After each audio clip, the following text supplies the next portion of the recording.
Welcome to Spider-Verse Minute, the tri-weekly podcast where we watch Spider-Man Into the Spider-Verse 1 minute at a time. I'm Caroline Slater. And I'm her brother Sean. And today we are talking about Minute 32.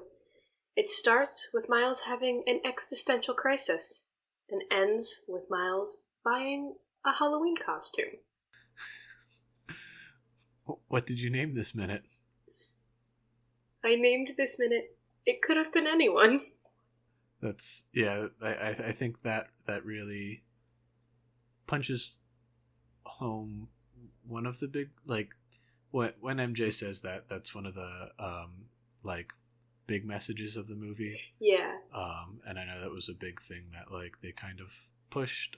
There was a really cool, Twitter thread soon after the movie came out, I think. Mm-hmm. It was either soon after the movie came out or soon after it came out on, like, after home release, mm-hmm. where, what was it? People were, like, putting up their spider person, like the spider, I think it was like spider selves. Oh, I do kind of remember that. Or something. Yeah. Where there was like, oh, this is what I would look like as a spider, reimagined as a spider. As a spider. And yeah, there are some really cool ones. You know there's a version of Spider-Man that was bitten by a radioactive man. Well, that's what Spider-Ham was. Yeah, I know, but this guy is still like a spider. But now he has the humans of a man. Yeah. Which I don't know if it would be an upgrade or a downgrade. Anyway. Yeah, but this minute starts with the ending of the conversation from the last minute. Yes.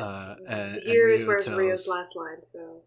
And Rio tells Jeff. She says, "Shh, tiene que más suave,"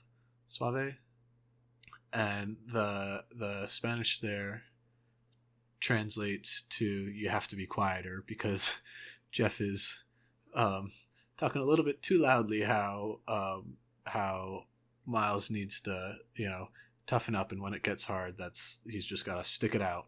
And she's like, quiet down there. He's having a hard time already. Yeah, don't make it harder. I literally just said that to you. You calm down. And yeah, Jeff, like when earlier when he was like, what's that all about? He's like, wow, Jeff, you do not have any cool, do you? Just like, at first I was like, who's he talking about? Is he talking about, like, what's that being like Miles interrupting and like randomly asking about how if he still hates Spider-Man, or like Rio kicking him out of the room? And I like the way he says it, it's definitely not about Rio kicking him out of the room, but like it did, like, that flashed through my mind briefly, being like, hey, come on, I was doing a good job. Like, he's upset because he thought he was doing really well, and she's like, no, you tried, but just. And then shortly after, we get a nice quiet moment of just Miles right after that line. And then we go to the news broadcast, which is Channel 10, I believe. Yeah, it's 10 New York, mm-hmm. Which, wouldn't they have one of the 4-digit codes? I don't know. I don't have a TV out here. But I mean, like, normally it's like, because like we have 69 News, WFMZ. I'm not sure. I want to talk about there is a moment where they're doing like these pans with like showing different parts of the city with the names Brooklyn, Manhattan, Queens, the Bronx. The 5 boroughs show up. And there's a pan of Times Square. And there's a few things I noticed, and I'll get more into it when we get a better view of Times Square, because there's a bunch of these, and this isn't the best one, but we see a few of them. We see a few ads in Times Square. Those of our listeners who have ever been to Times Square, or at least familiar, Times Square is ad city. Like, I have been there late at night, and there are so many ads and lights just advertising things that you still feel like it's the day, and only if you walk out of the store, you're like, oh, it's dark in the sky. That's happened to me before. I have gone into a store in the day, just a quick side tangent, gone into a store during, like, maybe day, but it was still pretty light out, and I'm in there, I look out, I'm like, oh, it's still pretty light out. I walk out, and I'm like, oh, wait, there's the moon. Never mind. Like, it's bright. But I want to point out a few of these ads. I'm only going to point out 3, because they're the ones I could see the clearest. And again, there's more, and we'll get to them when we see them better. So, the first one I see was Noise Boys, which just sounds funny to me. Yeah, I noticed that one too, and it looks like it almost, like, the poster looks kind of like a gangster film. Kind of where it just, or like a spy, maybe a spy film, where it's just got 2 dudes in a, in like, at least it looks like 2 dudes in like bow tie suits, like black suit kind of attire. Yes, and you were partially correct if what I think this is parodying is correct. The poster seems to be a 2-person version of the Broadway show Jersey Boys, which focused on a boy band from the 1960s, and they wore suits and bow ties. So I get where you're getting the gangster image. Say, yeah, spy work and boy bands in the 60s, 70s, whenever you said it was. 60s. Not really that similar. Their dress is the same, that's about it. Yeah, and they're both boys. And yeah, that part. Yeah, and then right above that one, we see a Coca soda again, which is... I love that ad for some reason. I don't know why. Yeah, I just do. We saw it really early in the, like, introducing Spider-Man, when he was going through Times Square, and it's, again, it's a Coca-Cola parody. Another ad we see is, this one's a little harder to tell what the parody name is, so I'm going to try to keep an eye out for it for when we see Times Square later. But it's something, clearly you can see showers. And a little before you can see sunlighting, so it's probably something showers. Yeah, you can see the, like, Y in the word right before it, so it's probably baby showers. Maybe we'll see it later and we'll get a clearer answer. If we do, we'll get back to you. If not, we'll go with baby showers for now. And the poster reminds me, it's of like a few women, and you can tell they're wearing long dresses and in a line, maybe a little disheveled. And it reminded me a lot of Bridesmaids. Yeah, when I first saw that, I had no idea what it was trying to parody. And the sign below it, I did recognize, in that I recognized the name on it, which is Bendis, who was the creator of Miles, Brian Michael Bendis. And he's a pretty prolific comic book writer. Is that the second cameo of his? Because didn't he have one in Miles's contacts as well? Phone contacts? Yeah, he had one there as well with Sarah Piccicelli, I think it was, who was the one of the other creators that helped create, or that helped with Miles's creation. So what we're saying, or more what you're saying, is Miles has contact with a store owner in Times Square. It could also just be the store, like, the store saved, like, it's like Bendis Books, and he just puts it in as Bendis because that's what everybody calls it, and he really likes that bookstore. Yeah, maybe. Because I do that with, companies where you just save them in your phone contacts, so you don't have to keep looking them up every time you want to call them. Yeah, that's true. I know. I like my idea better, but your idea is more possible. Yeah, that's true. He could be. Maybe that's his comic shop. And, yeah. When he's like, "Ooh, get me this variant cover." The next ad I want to talk about, which I had to get a little help from Sean with, just because I'm familiar with the movies, but I've not seen them. Well, this one, the title is called From Dusk Till Shaun. And so it's a parody of the Shaun of the Dead, which has Simon Pegg and Nick Frost on the cover. Simon Pegg's holding his, like, plank of wood, I think, is baseball bat / plank of wood, and Nick Frost is standing next to him on that. Yeah, I was a little embarrassed because I'm very familiar with those movies, like that trio, but I've not seen any of them, so I'm like, I know it's one of them. but I don't know which one. Yeah, like, I knew which one, but I'm like, I can't remember what the title of it was. I really like them, that trilogy. I want to watch them. I have to get around to doing it. And so there's two small signs that I was just able to read the names for, but like don't know if they're parodies or just cool names. And it's Beefsteak Charlie's, which I'm guessing is a restaurant. And that's right next to Faded Dream, which I have no idea what that one I'll have to go might back be. and look at the posters. I might be able to help you there. Because a lot of the posters on here are references to movies and shows. Yeah. Specifically Broadway shows. Speaking of which, there is another Broadway show reference on this side of the pan. It is a poster. It still makes me kind of laugh, I don't know why. But the poster is called Hi Hello. And there's a picture of like two older men just on like their heads on top of each other in this sort of, I don't know how you would describe it, but like, It's just a black background. yeah, black background, their chins resting on their hands, and then the one is also resting on his head. And it is a reference / parody of John Mulaney's and Nick Kroll's Broadway show, Oh Hello. And the last two things I want to bring up quickly, the one I just realized was there's a magazine ad next to the Hi Hello, and it looks like it spells out OIREO, Oreo,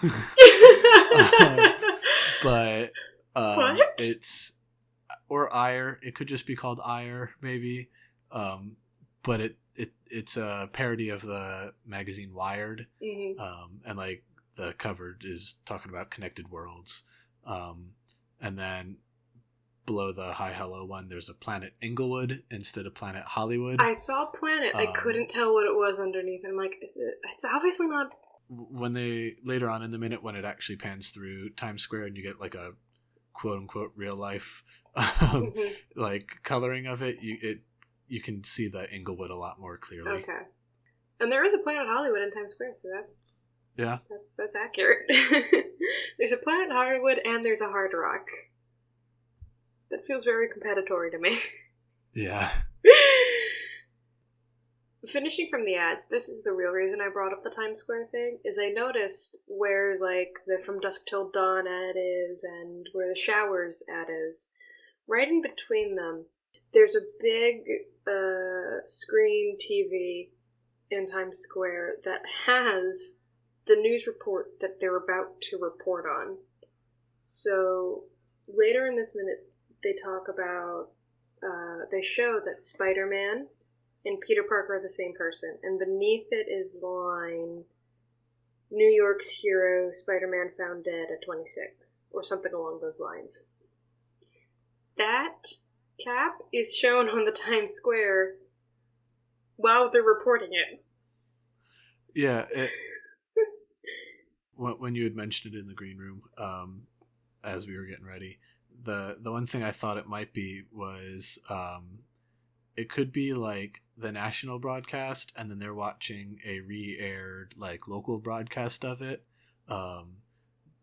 but and then just for whatever reason their graphics are just like thrown over live camera footage of like Times Square, which would be a little weird and isn't normally done, but you know, this is also a universe with superheroes in it, so it's very possible. Very true.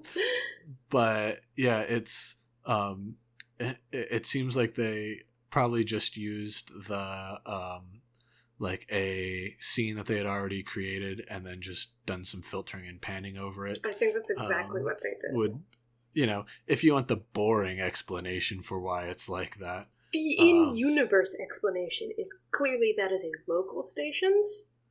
Yeah, but I also don't know if local stations, like, how those rebroadcast, if they ever rebroadcast them delayed. Yeah, I don't know how soon they would have rebroadcasted this, because this thing just happened. I mean, they could put it on, like, repeat or maybe something.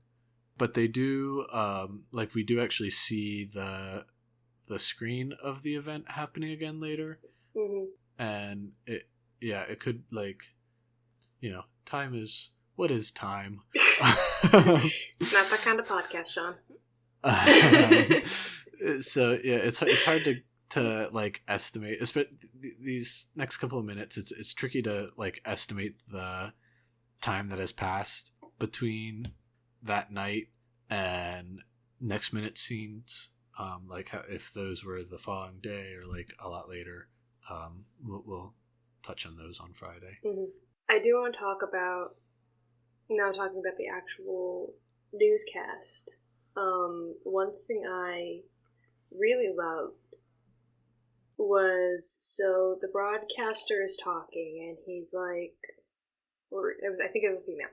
She says, Spider-Man has been found dead. Something along those lines. But she says Spider-Man. Yeah. And when she says Spider-Man, there's a piano chord hit. And it's a great way to kind of just like, it's a dramatic chord hit, so it's like, oh gosh, there's the shock right there. Confirmed. Spider-Man is dead. But it's also a great segue into the introduction for the song for the sequence. Yeah. It is titled, just to talk about the supergroup, it is titled Scared of the Dark. And the artists on it are Lil Wayne, Ty Dolla $ign, featuring XXX Tentacion. Yeah, I really love this song. Like, I love all the other songs on the soundtrack. It's, I want to use the word like melancholy, but I don't think that's the right emotion it Somber? evokes here. It's it's like a somber. That's exactly what it is. Don't need to Like, use let me fancy think. emotions. It's got a very somber feeling to it, Mm-hmm. and I just like it. And the way they play it over, everyone just like finding out the news, and like how it kind of almost just stops the whole city, and everyone's just watching this news happen. Mm-hmm. And like everyone's got this somber feeling to it. And one thing I kind of like is, and I think this was very clever, whether they meant it intentionally or not, is the lyrics open with, I'm not scared of the dark. And I'm not, then it later goes to, I'm not running before the fall, I think are the lyrics. I'm not 100% on that. But what I like about it, first off, I love how they splice those moments between the dialogue, which is great. Yeah, I think this is probably why I like this part so much, is I love when they don't exactly do it with this song, but I love when like songs interlace like speeches and broadcasts and, like spoken word throughout it. There's like 2 albums that I really enjoy that do it a lot by Public Service Broadcasting. Mm-hmm. And the first one's called The Race for Space. And then the other one they did was, or the next album they did was Every Valley. This kind of gets the feel of that, but like, you know, it's just that little bit that I like, which I think is part of the reason I liked it that much. It is very cool, but a part of the reason I also brought up the lyrics is I love how the lyrics kind of match up with maybe this tone people are feeling, or even almost this like opposite of feeling. Like, New York City just lost its hero. Yeah. And it's almost like you can hear people thinking of like, I'm not afraid what's going to happen. Like, I'm not going to run. Like, you can almost fear that. You can almost hear the panic and like the denial they're thinking with these lyrics, in a way. It might be a bit of a stretch, but I just really like the way they paired up the lyrics with that. I also want to quickly, going back a little bit, maybe not, because I think this is when the song's talking, but they mention how Peter died. Yeah, they say it was injuries related to another powerful. I wrote it down specifically, like I wrote it word for word, so I'm just going to read it. They say injuries related to another powerful earthquake. Yeah, I like how it's kind of one of those like half truths. Like, technically, he did die due to injuries related to earthquakes. It just so happened that relation was the guy who caused the earthquake smashed with his hands. Yeah. I think what I do really like about, like is the wrong word, but what I appreciate, I guess appreciate, still feels like the wrong word, but I think what's clever about this cover-up is that it's a believable cover-up, because, like, we as the audience can see, it's like, oh yeah, like, he might have just been swinging and the earthquake happened and a piece of the ceiling fell and crushed him. Like, it would make sense with his actual injuries. Every good cover-up is baked in half-truths. Yeah. The thing that breaks my heart is Miles's face at 18 seconds. Yeah, when he, like, hears the broadcast, gets up and looks at it, and, like, kind of peeks out the window, or peeks out his doorway. Mm-hmm. That look of, like, did they really just say that? Like, it's not confirmed that he's been murdered. Yeah, like, they think it's an accident. Like, shock. Yeah. The one thing, like, I know they say it a lot, I guess, kind of in this one, but, like, listening to it again, I was like, oh, wait, MJ and Peter were married here. Yeah, they're married. Like, I, like, kind of forgot that. And then I was like, oh, that's right, this was, like, the perfect Peter. I kind of want to know how long they were married. I don't feel like it could have been long. I want to know more about this Peter, because, like, he's a grad student at 26, so he either, like, is, like, depending on how he did it, like, he either went into quote-unquote industry for a little bit, like, he worked for a bit and then went back to school, or he's just taking a really long time to get through grad school. But have they been married, like, 5 years or something, 6 years? They talk about, so he's 26 years old. This takes place in 2018, which means he would have been born in 1991 or 1992. I think we get a definitive number. I think it's 92 in the graveyard scene in a couple minutes.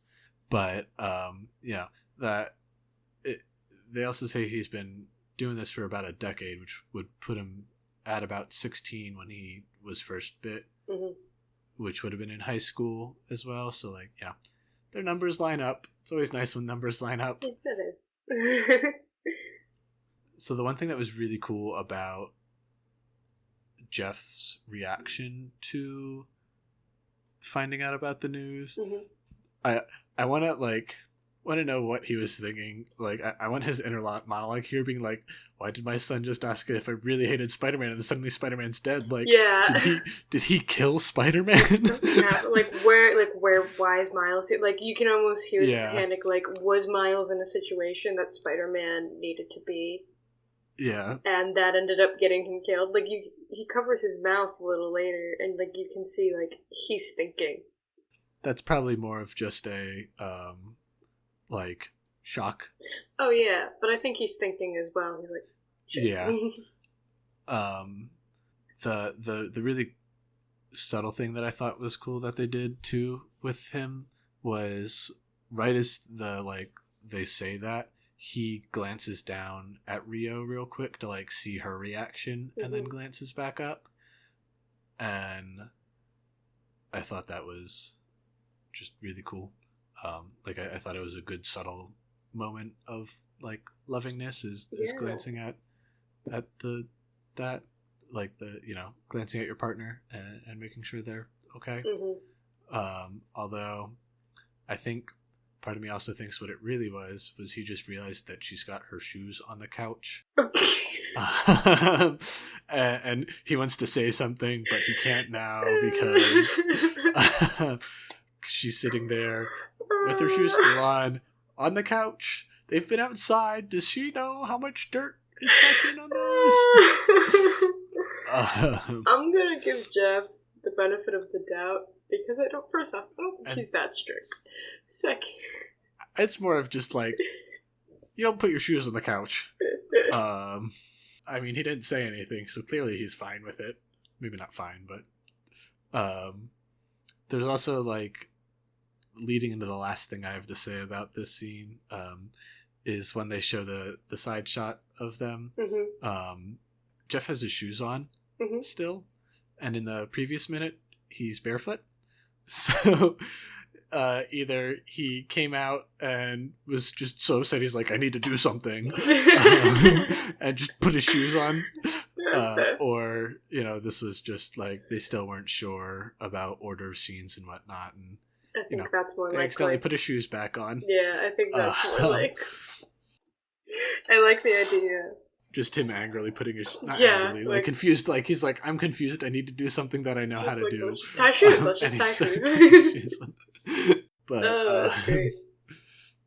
And then the shot that where like just pans back out of the apartment and out of Miles's window is really cool. I love that fan. It's so cool. Just like it zooms back out and it's like, oh, Miles isn't in his bed anymore.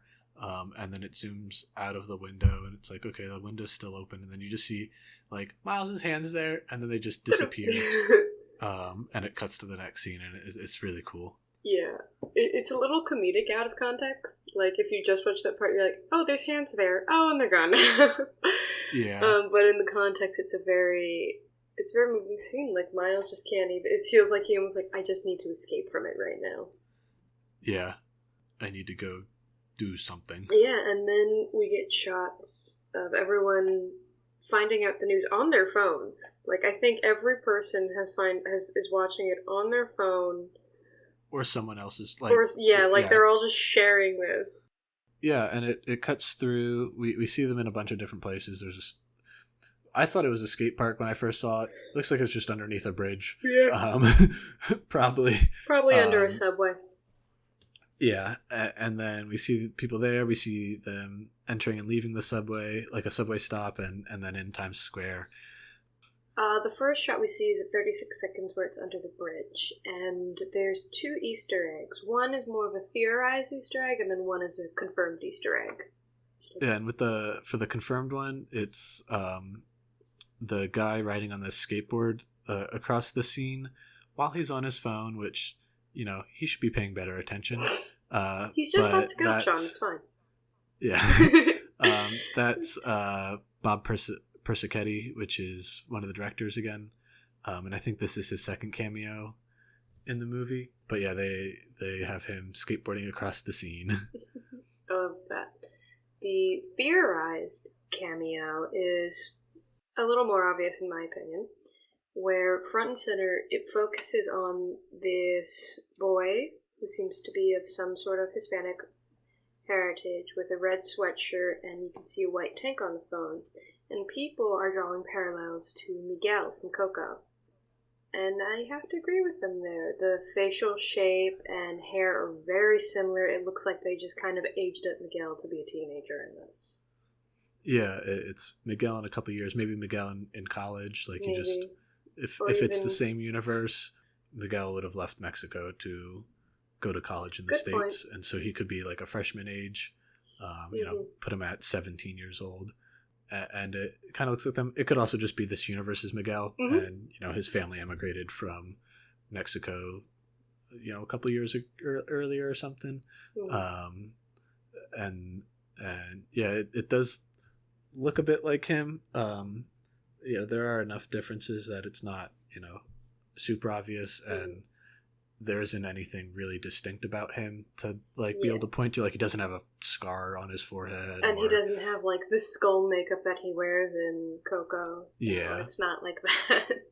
Yeah, it's not really obvious. He doesn't have a shirt that says Miguel from Coco on it, or like Miguel doesn't wear an iconic shirt in the movie, so it's not like he's wearing that. It's more because Miguel does wear very.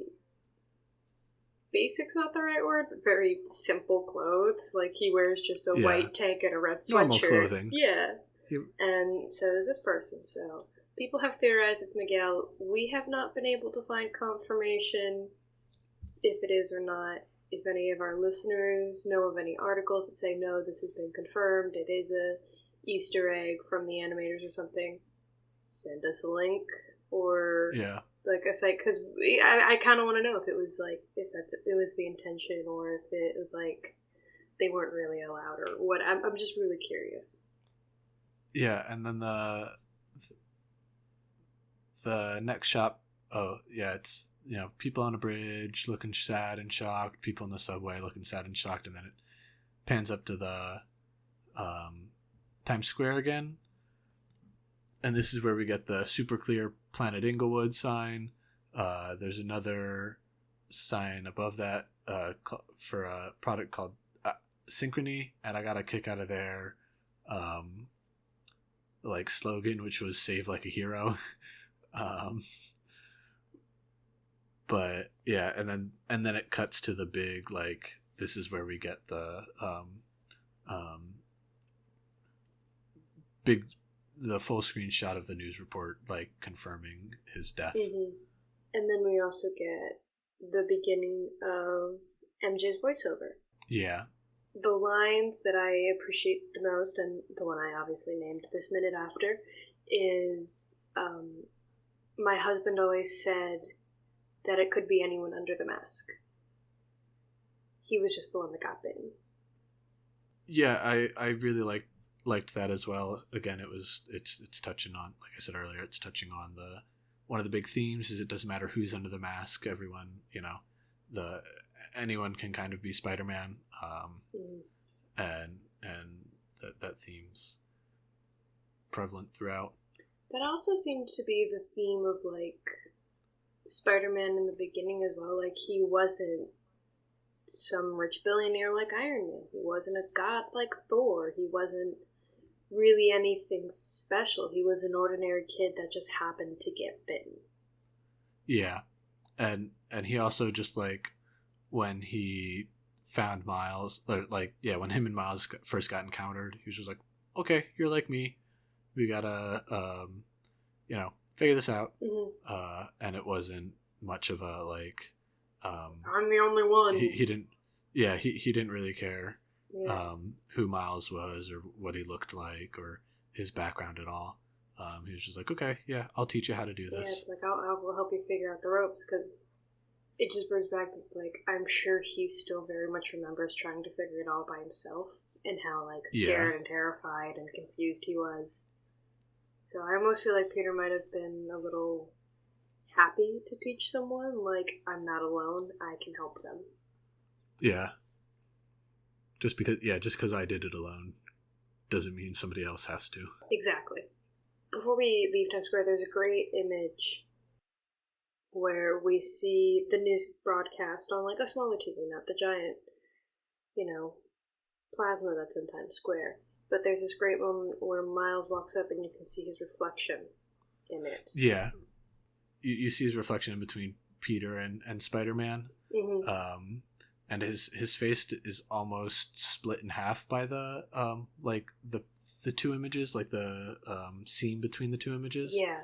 And I can't help but think this was done on purpose to show this split of Miles of, like, wanting to be the normal kid, Peter, or being Spider-Man. And the reason I say it's done on purpose is because later in the movie, and I'll try to bring it back up, we get a very similar reflection when Miles, decides to be Spider-Man and he goes into the... Or no, before that. After that? Around the same time. He does it twice, but he looks up and you see Miles' face reflected in one of the Spider-Man masks. Yeah, they kind of reflect it because the first time he stands up to it, he's like a foot too short. That's it. Like, his eyes are where the chin are, and then later on when he finally accepts being Spider-Man, his face fills the mask. That's what it is. But like you said, we'll touch on that when we get there. Yeah, I just wanted to bring it up now because it's a very cool theme of way of showing of, like, Miles' internal conflict without having the voiceover, without going fully on, like, this is Miles' self-reflection. It's him self-reflecting. Yeah. It's a very clever use of storytelling. And I just remember that and I want to bring it up. Yeah. And then after he sees, like, himself in that reflection, he I think this is sort of like this whole thing's sort of him making the decision to go try to be Spider-Man. Mm-hmm. And he walks into the costume shop and it's unclear if it's still the same day or if it's, like, the next day, because, like, when you look outside of the window, it's very bright, but it could just be a store on Times Square on a very bright street. Mm-hmm. But they're, like, it was pretty late. This is what I was getting at about, like, the timeline gets a little wobbly. Yeah, It definitely feels like the next morning to me. Yeah, right before Which- he goes to the Yeah. speech. Of course, that makes me Yeah. wonder where has Miles been all night? I think he just went back to Visions, maybe. Well, maybe he, went, cleared his head, and then came back into his room so his parents didn't worry, be like, you left? And then, the next morning he went out? I feel like that's how I think he would have done, personally. And then he picks up the Spider-Man costume, Mhm. and his existential crisis is solved. Or does it just go deeper? Yeah. Find out next time. Yeah, that's all I have for this minute. Is there anything else you had? That's all I had, but you did talk about having an alternate scene. So why don't you start digging into that? Yeah, so the alternate scene takes place right after Rio leaves the room, leaves his bedroom, and it just happens between when she leaves and when the report starts to happen, the news report. Mm-hmm. And all it is Miles falls asleep, and then there's this dream sequence of the collider going off, things flying through the air, total destruction of the city, Mm-hmm. and everything, and then he just wakes up screaming, and then the news report happens. It's a very brief couple of second scene. But it was also super early sketches. A lot of the other scenes had some of the more detailed sketches where the characters had the circles for how their body is nicely drawn, Mm-hmm. whereas this one looked like much more of a back of the napkin kind of sketch. Yeah. And so I'm guessing this one was just cut really early because it's sort of it doesn't really fit. Yeah, the only thing I could think for them keeping it is if they had kept the early alternate scene where Miles had the dream and that was him transforming, getting his spider Yeah. powers. Because then I could see them kind of using this reoccurring theme for dreams. But even then, this doesn't feel like it adds much. Where the others, I'm like, okay, I can see where they were going with this. I see the benefits of this. Yeah, it's a way of it almost feel like a way of telling instead of showing him making the decision oh yeah, he has to get scared, Mm-hmm. have this dream of oh, this is what's gonna happen, instead of just show it's duplicating information. Yeah, it's just being redundant, and it's not needed. So were some of the other alternate scenes, I'm like, oh, I do like this idea, but I'm kind of glad this one. I'm like, I'm glad they cut it. I'm glad they cut it early too, if that's what it seems like. Yeah. Well, since that's everything we have for this minute, thank you for joining us, and tune in on Friday where we discuss minute 33 of Spider-Man Into the Spider-Verse. Thanks for listening. Bye.